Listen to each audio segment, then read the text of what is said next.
All right, we're gonna see if we can get in this place. I'm not sure if we're gonna make it in or not. It's a pretty heavy door.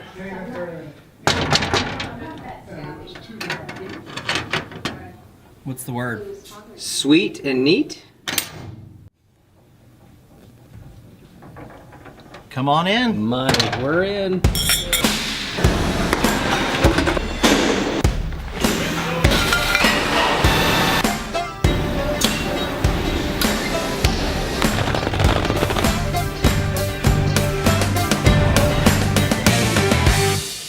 Hello everyone, my name is Russ. This is my wife, Amy.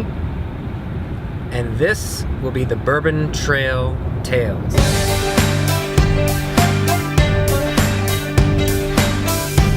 One of the things that we're trying to do is make sure I learn exactly what is bourbon, what does it take to make bourbon, and what's the difference between bourbon and whiskey.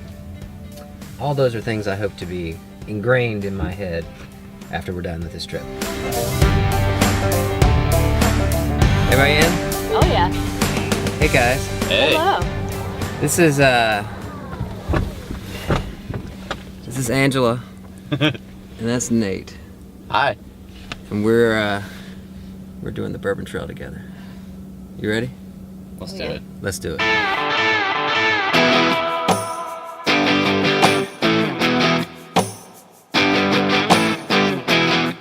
To be a bourbon, you have to know your ABCs. So A has to be made in America. B, it has to be put in a new charred oak container, but most people use barrels.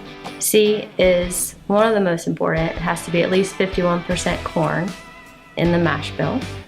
And then D, it has to come off the still, so distilled at no higher than 160 proof. It has to be put into the barrel at no higher than 125 proof, and it has to be bottled at no less than 80 proof.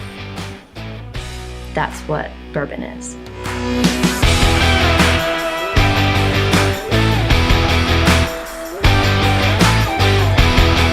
This is bourbon country.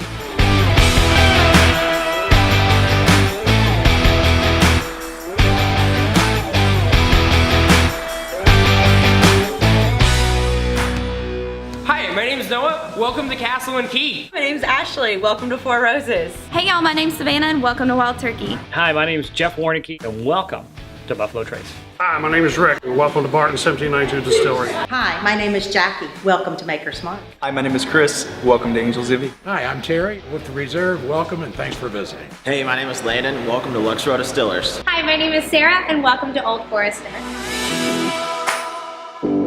Now, while everybody has their own mixture of grains that they put into their bourbon and different proprietary yeast, the one thing that is consistent is pretty much the process of how it's made. First, the grain. Grain comes in on these big giant trucks. It'll be corn or rye or wheat or barley. And all these will get stored into these giant containers.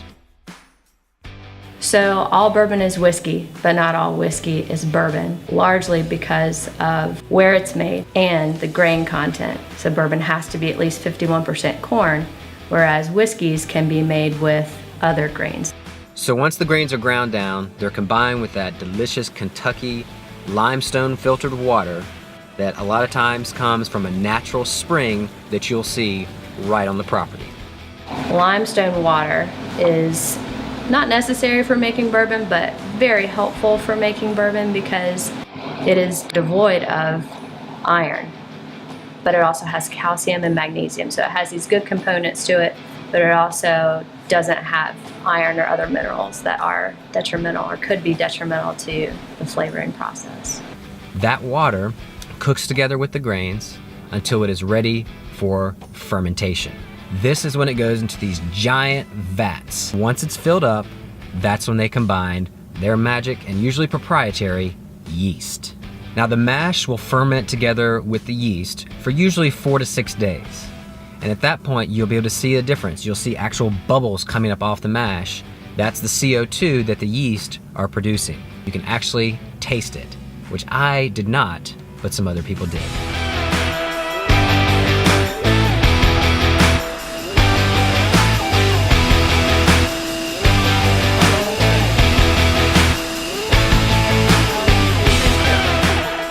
Now that the mash is ready, it's time to pump it into the still. Most places will actually double distill, so it'll run through one, and then they'll capture that liquid, and it'll run through an entire other still. This double distillation process is what produces what we know as moonshine, or white lightning, or white dog. And you can actually taste that right off the still. Now what's amazing to me is this entire process, with all of its proprietary pieces, is still only going to give you about 30% of the flavor that's going to come out of your bourbon.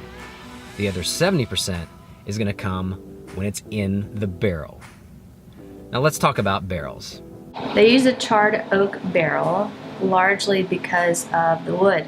The wood is very important in the flavor of bourbon, and they char it, usually a char 4, because that's what gives the liquid that they put into the barrel the most flavor. Now they age the barrels in something called a rickhouse, and these things are massive. Thousands and thousands of barrels in every direction you look. So when you walk into a rickhouse, the smell, it's a very delicious, warm, bourbony smell that just smacks you in the face as soon as you walk in. That is called the angel share, and that's basically the evaporation of the alcohol from all those barrels that are aging in the rickhouse. A lot of barrels in here.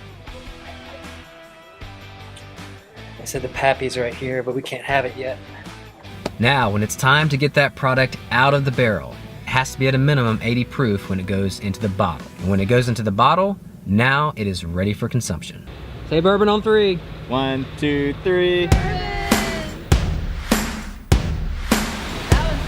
That's the world's largest bourbon barrel. I guess it's now.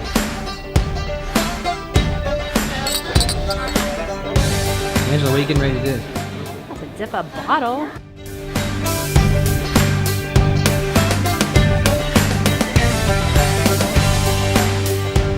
If you've ever thought about going on the Kentucky Bourbon Trail and visiting all those distilleries, definitely make the trip.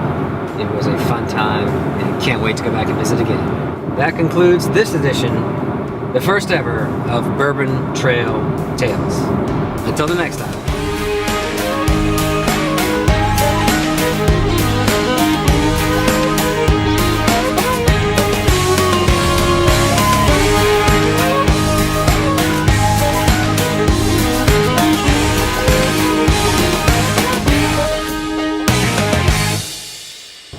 So a couple objectives for this wonderful trip. I'm gonna do that again. A few objectives for this break. We're gonna do it again. Is that what it's called? Yeah, straight bourbon. It has to be aged at least. It has to be aged a minimum of 2 years. The Kentucky limestone water that is really rich in. I don't know why. I can't remember. Pulls out that eye. 1, 2, 3, go. This is bourbon country. All right, try it again. Try it again. 1, 2, 3. No higher than 100 and I'm looking down my cheat sheet. It's 160. Okay, from a 1 all the way up to a 4, and every that then goes and gets transferred into